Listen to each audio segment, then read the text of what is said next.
juga misalnya. Oke, dapat baju gamis dulu guys. Pakai dulu juga gamis.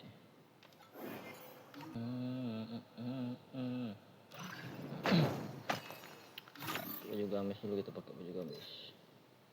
Pakai peci deh, pakai peci ya. Oh, Haji Sasuke nih, Ustadz Sasuke dulu kita. Jadi pakai Ustadz Sasuke dulu kita ya. Ustadz Sasuke mau pergi ngaji dulu guys.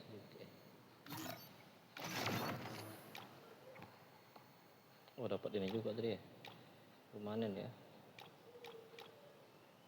SM Red Fire.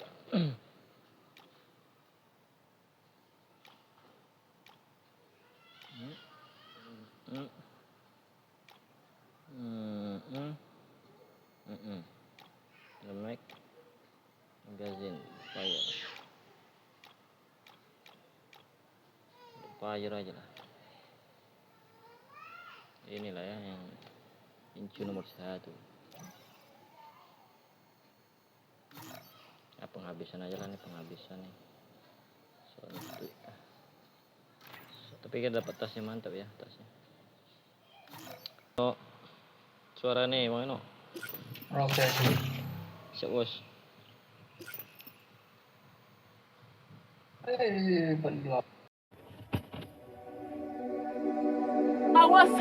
Pernah nggak sih kamu ngerasa kayak lagi jalan di tempat, teman-teman sebaya udah pada sebar undangan, media sosial isinya foto post wedding yang estetik, sedangkan kamu masih aja berkutat sama pertanyaan, kapan ya giliran saya? Kadang rasanya capek menghadapi pertanyaan lebaran yang itu-itu saja, tapi tahu, bisa jadi diamnya kamu saat ini bukan karena Allah lupa atau karena kamu nggak layak. Justru sebaliknya, Allah mungkin lagi sibuk mempersiapkan sesuatu yang luar biasa besar di balik layar. Ada tanda-tanda halus, semacam sinyal langit yang sering kita lewatkan karena kita terlalu fokus pada hasil. Padahal, sinyal itu adalah kode keras. Kalau jodohmu itu sebenarnya sudah semakin dekat dan sedang menuju ke arahmu.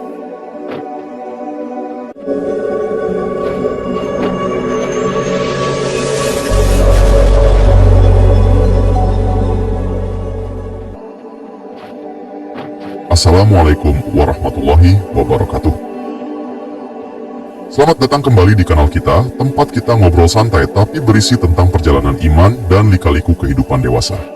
Saya senang banget bisa nemenin waktu kamu hari ini, mungkin sambil kamu istirahat atau lagi di perjalanan. Di video kali ini, kita bakal kupas tuntas secara lebih mendalam tentang apa saja sih tanda-tanda dari Allah kalau Dia sedang menyiapkan jodoh terbaik untukmu. Kita nggak bicara soal ramalan atau kecocokan zodiak ya, tapi kita bicara soal kematangan jiwa, kesiapan mental, dan skenario indah yang sedang Allah susun sedemikian rupa, agar saat bertemu nanti, semuanya terasa pas dan berkah. Tanda pertama yang paling terasa dan biasanya jadi pondasi utama adalah saat kamu mulai merasa selesai dengan dirimu sendiri. Kamu nggak lagi mencari orang lain hanya untuk menjadi tambal butuh atau sekadar mengisi kesepian. Di fase ini, Allah biasanya mencabut rasa ketergantunganmu yang berlebihan kepada makhluk. Kamu yang dulu mungkin galau parah kalau sehari aja nggak ada yang merhatiin, tiba-tiba merasa tenang-tenang saja. Kamu mulai fokus memperbaiki kualitas diri, memperbaiki salat, memperbaiki cara berpakaian, bukan karena pengen pamer biar cepat laku, tapi karena kamu sadar bahwa hubungan paling romantis dan paling stabil itu adalah antara hamba dan penciptanya. Ingat prinsip dalam surah An-Nur ayat 26, bahwa yang baik untuk yang baik. Jadi, kalau kamu merasa dirimu sedang dipaksa Allah untuk terus berbenah dan belajar banyak hal baru tentang kedewasaan, itu adalah tanda bahwa calon pasanganmu di sana juga lagi menjalani proses tempaan yang sama agar kalian berada di frekuensi yang setara saat bertemu nanti.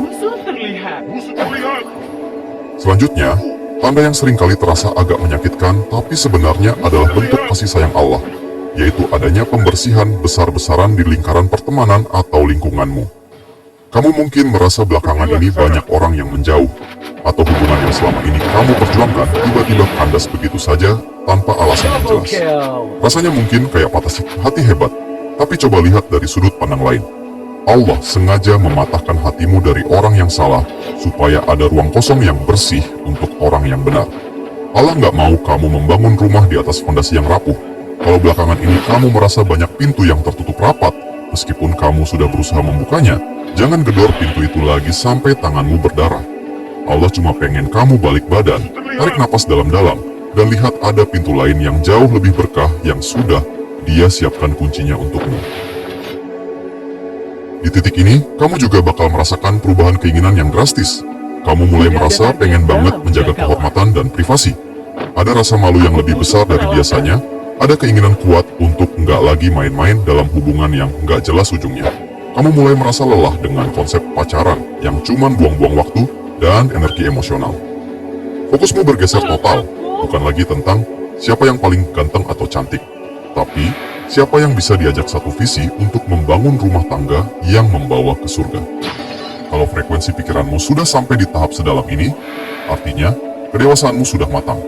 Dan itu adalah tanda bahwa kamu sudah siap secara mental untuk memikul tanggung jawab besar dalam pernikahan.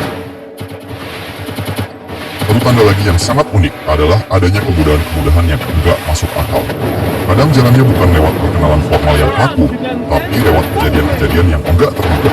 Tiba-tiba ada teman lama yang menghubungi, tiba-tiba ada orang baik yang memberikan rekomendasi, atau tiba-tiba saja hati kamu merasa sangat mantap dan tenang, tanpa alasan logis yang bisa dijelaskan kata-kata. Itu namanya ketenangan atau sakinah yang dititipkan Allah, bahkan sebelum akad itu terjadi. Allah melembutkan hatimu untuk menerima seseorang yang mungkin sebelumnya nggak pernah ada dalam bayanganmu, tapi ternyata dialah jawaban dari doa-doa panjangmu di sepertiga malam. Aku butuh peralatan. Sambil kita merenungi tanda-tanda indah ini, saya ingin mengajak kamu sebentar untuk berbagi kebaikan.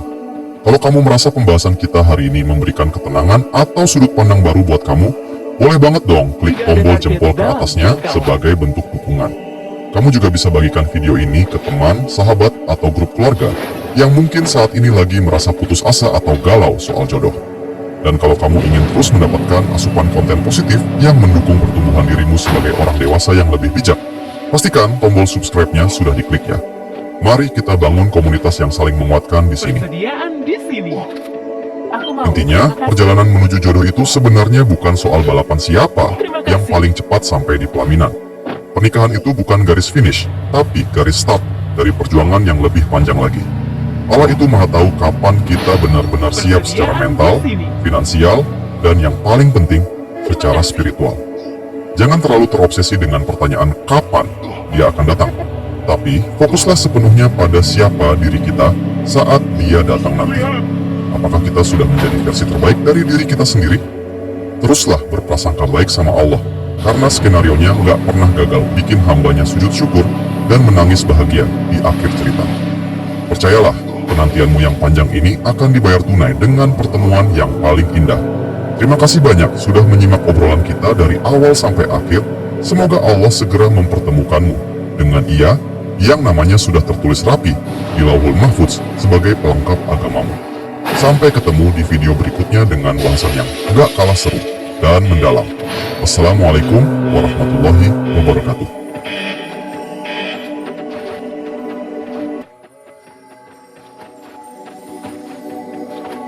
Kenapa jodohmu belum datang? Padahal umur udah nambah, teman-teman satu circle satu persatu udah pada nikah. Undangan datang tiap bulan. Story IG isinya lamaran sama prewedding semua. Kamu masih nanya dalam hati, ya Allah, aku kapan? Tapi pernah gak sih kamu mikir, jangan-jangan bukan jodohnya yang belum ada, tapi ada sesuatu dalam diri kita yang belum siap? Atau mungkin Allah lagi nahan, karena ada alasan yang jauh lebih besar dari sekadar status. Kalau kamu lagi di fase itu, jangan skip video ini. Bisa jadi ini jawaban yang selama ini kamu cari.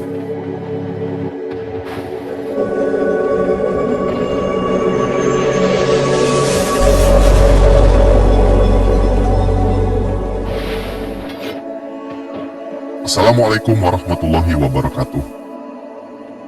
Halo saudaraku, semoga kamu yang lagi nonton ini selalu dalam lindungan Allah dan hatinya lagi dikuatin. Di video kali ini kita bakal ngobrol santai, tapi dalam banget, tentang satu pertanyaan yang sering banget bikin overthinking. Kenapa jodoh belum datang? Kita bahas dari sisi iman, logika, dan realita kehidupan anak muda zaman sekarang. Jadi duduk yang nyaman, tarik napas, dan kita mulai pelan-pelan ya. Pertama, kita harus sepakat dulu, jodoh itu bukan soal cepat-cepatan. Dalam Islam, jodoh adalah bagian dari takdir. Allah sudah berfirman dalam Al-Quran bahwa segala sesuatu diciptakan berpasang-pasangan.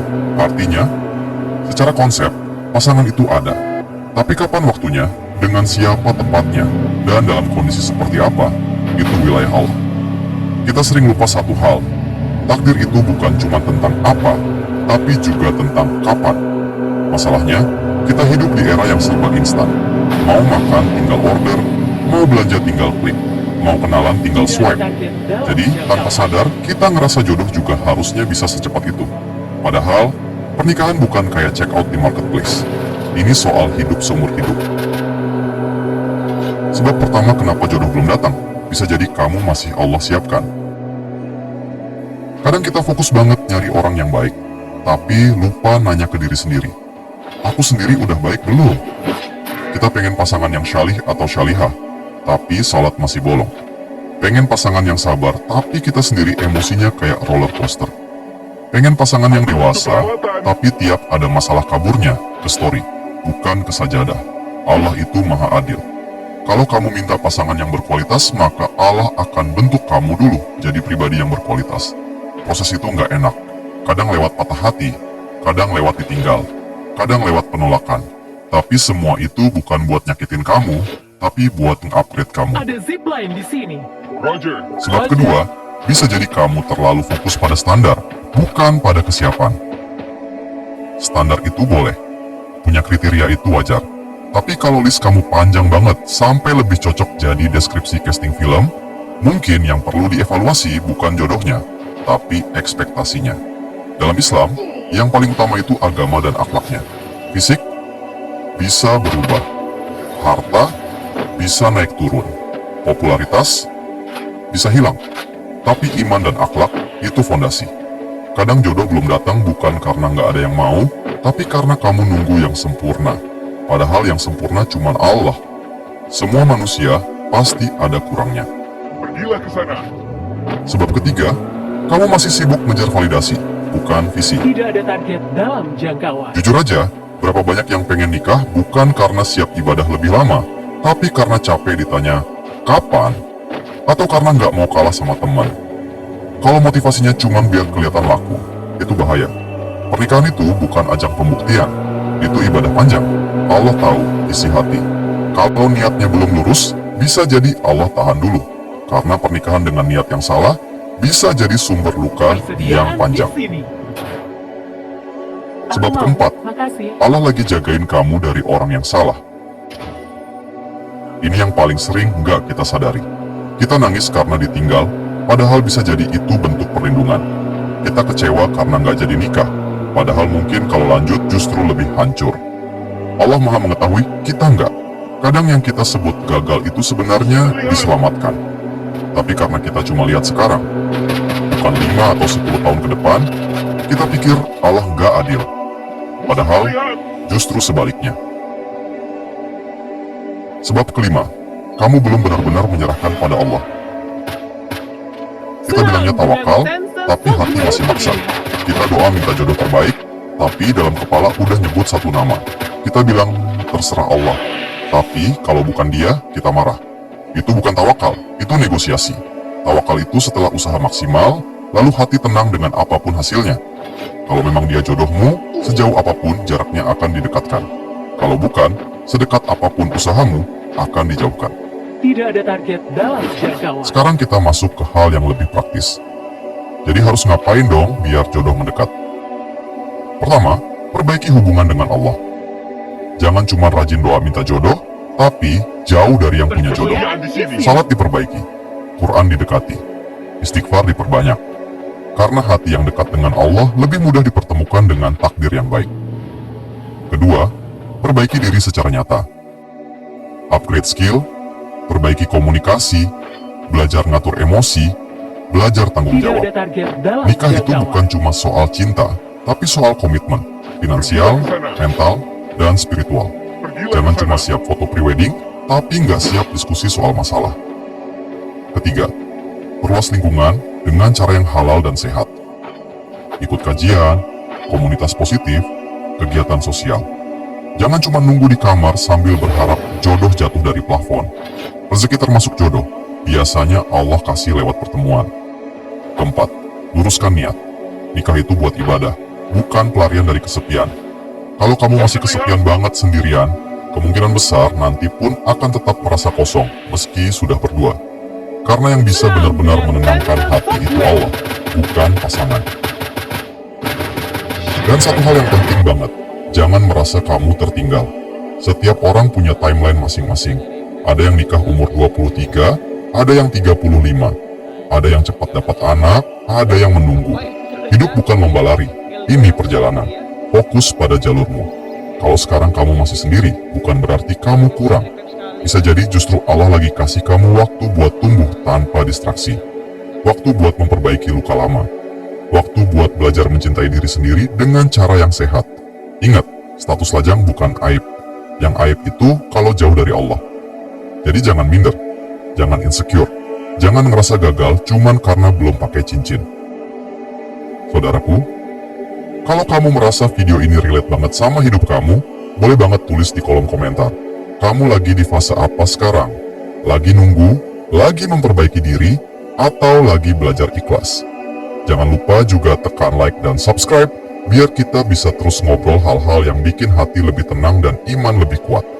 Share juga ke teman kamu yang lagi sering overthinking soal jodoh. Akhirnya, kita simpulkan pelan-pelan. Jodoh belum datang bukan berarti Allah lupa. Bisa jadi kamu lagi dipersiapkan. Bisa jadi kamu lagi dijaga. Bisa jadi waktunya memang belum tepat. Tugas kita bukan memaksa takdir, tapi memantaskan diri dan memperbaiki hubungan dengan Allah. Percayalah, yang ditakdirkan untukmu tidak akan pernah tertukar. Dan yang bukan untukmu, sekuat apapun kamu menggenggam, tetap akan lepas. Terima kasih sudah nonton sampai akhir. Semoga setelah ini hatimu lebih tenang, nggak terlalu overthinking, dan lebih percaya sama rencana Allah. Sampai ketemu di video berikutnya, insya Allah kita bahas topik yang nggak kalah dalam dan relate. Wassalamualaikum warahmatullahi wabarakatuh.